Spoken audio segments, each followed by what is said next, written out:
Adobe is adding new artificial intelligence AI tools to Photoshop that they say replace the digital camera. I've tried it out. It's in beta. I don't totally disagree. First of all, if you want to try this out, open up your Creative Cloud tool and go under Beta Apps and then Photoshop Beta.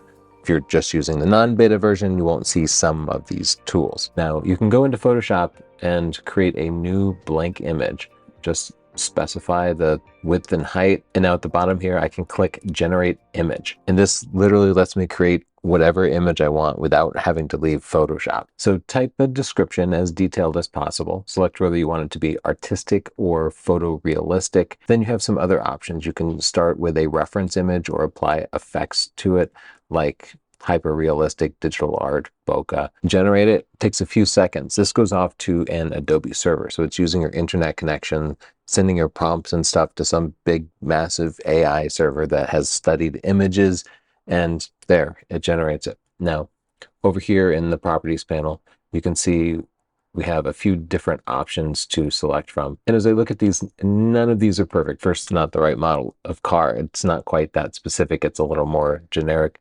The roads and sunset look pretty good, though perhaps they're a little over dramatic. There are some flaws in the car. This is still beta. AI imaging is early, and Adobe in particular is behind some other engines like Midjourney.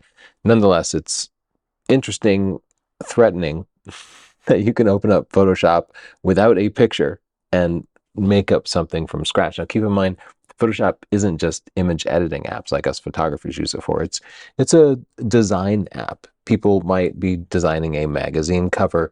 They might be designing a web page where they need stock photography. And normally they'd go shop for a stock photo and use that as their base for editing. Now you can generate it with just a few words in your imagination. You can get more precise with it. So let's talk about how to use a reference image. I'll go back and make a new image. I'll click Generate Image again, but this time I'm going to open up a reference image. You can see they provide a ton of possible reference images here, something to inspire you. You can also pick an image from your own computer. They're saying you have to have the copyright to the image.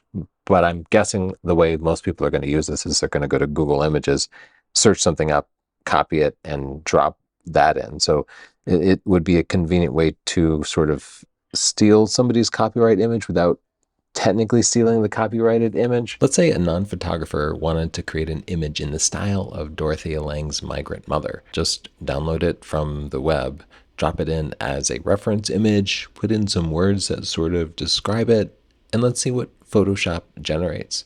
Well, it's actually pretty good. These are definitely recognizable as being in the same style, and they're not likely to trigger copyright concerns, even though this might be a copyright violation. I'm not sure. So here's a portrait I took, and I'll use that as a reference image. And let's say woman looks into the distance, and we're going to make this a photo, and let's generate it. Now, as we look at our three different options here, we can see they all look pretty similar to what the original image looked like. So that's the power of using the reference image. Find an image you like, select it as the reference, and then generate something new that is not that image but has many of the same qualities. Now, so far, all that could be done in Midjourney, another AI imaging tool that actually works a little bit better. But Photoshop has the ability to do layers and to more selectively edit things. So now that I have this in Photoshop, for example, I could simply use the lasso tool here, circle where I want the AI image to be updated, and then I can use generative fill. And I can say, make a pickup truck. Browse through my three options. This is clearly the best. The new version of Photoshop also gives you generative expand. So I can press C to open up the cropping tool. Normally cropping only goes smaller, right? But you can, yes, you can actually make cropping bigger. You can uncrop to make an image wider. And browse from the three different options. You can see they all look pretty convincing, especially at a glance.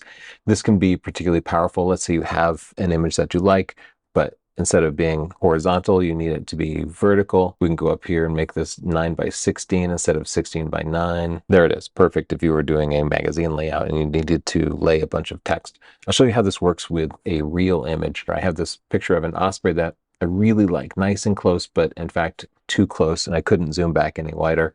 I'll press C to crop here, and then actually expand the box to give room for the wings and let it generate it. And I can pick from the 3 options. They all look pretty good, pretty convincing, especially at a glance.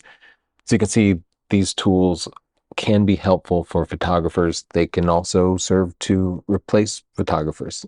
I am not happy about these developments. I think overall it's probably going to oppress the photography community some, but they are real, they are here, and I want you to know how to use them. So in the comments down below, tell me, do you think these are good things or are they overall bad things? We've always been able to make fake stuff in Photoshop, but the easier and easier it gets, the more widespread it becomes. So I'd like to hear what you think. Don't forget to subscribe. We have camera reviews, photo news, live photo reviews, Photoshop and Lightroom tutorials, and go to northrup.photo to check out our Lightroom and Photoshop and photography training. We have books, we have video training, everything you possibly want, as well as presets and such. Thanks and bye.